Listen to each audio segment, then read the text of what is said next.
Do you know what's going on right now in this fine nation we live in? Something of a democracy festival. And when you talk about a summit for democracy, I guess that's what they're calling this event, a 2-day event. And I'm concerned, because if you've been watching our little democracy, it's somewhere, between where the Fry Festival and Travis Scott's Astro World kind of collide. Our democracy is something of a Trumpster fire, at least to this man's opinion. So the fact that Joe Biden is the host with the most at the Democracy Summit, a little ironic, just saying, but at least he's the president. Some people say, reporting John Wagner. Allegedly he's the president. John Wagner is reporting at the Washington Post, and we do have sound of your president in mind, Joe Biden. We'll play that in just a minute, but let's get started.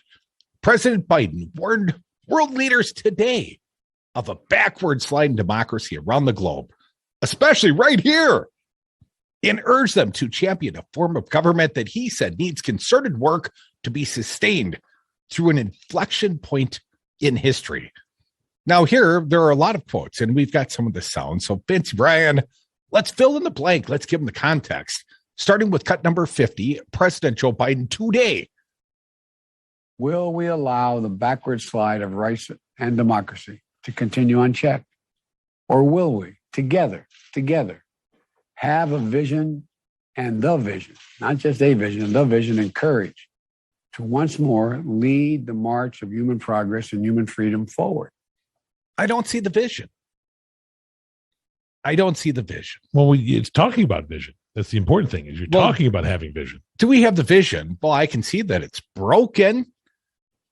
I just don't see a lot of solutions in the offing. I don't see a lot of people trying to fix it. And you can say, well, Joe Biden, his heart's in the right place. No doubt. He's all down for democracy. Hell, he even serves from the Democratic Party. But here's my problem. He ain't doing enough. We're not doing enough. Not to uphold our own democracy. We cannot expect the courts to be the guardrails. We, the American people, we need to be the guardrails. Just saying. Are you saying that people should take part in their own democracy? I like an active and civically engaged electorate. I'm just down for people to pay attention. Are you perhaps warning that if people do not pay attention and participate in their own democracy, that democracy might be in danger of being, removed from them? I forget which paper, but something about democracies die in darkness or something of that effect. Yeah, I've heard about that. Let's keep going. President Joe Biden. I'm not trying to crack the guy from the top. I'm just trying to point out the fragile state of our own democracy. But here he is, our president, Joe Biden, cut 51, danger from autocracies. They seek to advance their own power, export and expand their influence around the world, and justify the repressive policies and practices as a more efficient way to address today's challenges. That's how it's sold. Now, was that a little side eye at Putin? I mean, Putin apparently is gathering arms up against the Ukrainian border.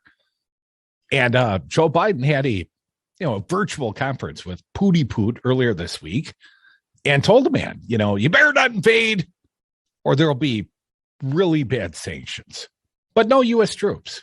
So he didn't, get rid of the notes and have a private translator or anything like that. He didn't make it completely private.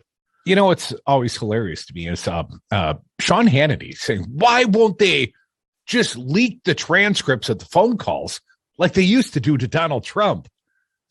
I think those were Trump administration officials leaking the quote unquote transcripts in desperation. Like the world should know the man is selling his own country down the river to Putin, let's say. But anyways, let's get back to the big Summit for Democracy, a 2-day event. Joe Biden leading off the big event today, his speech in part, cut 52. We need champions and heroes. 52. In the face of sustained and alarming challenges to democracy, universal human rights, and all around the world, democracy needs champions. Democracy Avengers assemble. I wish they would. More from Biden. Cut 53, please. Democracy doesn't happen by accident. We have to renew it with each generation. And this is an urgent matter on all our parts, in my view. I hope people feel the same urgency. I mean, you can nearly hear it in his tone. Nearly. Almost there, buddy. Constant effort. Joe Biden, president of the United States, cut 54, please. We know as well as anyone that renewing our democracy and strengthening our democratic institutions requires constant effort. It's a heavy lift. Kind of like this show. Cut 55.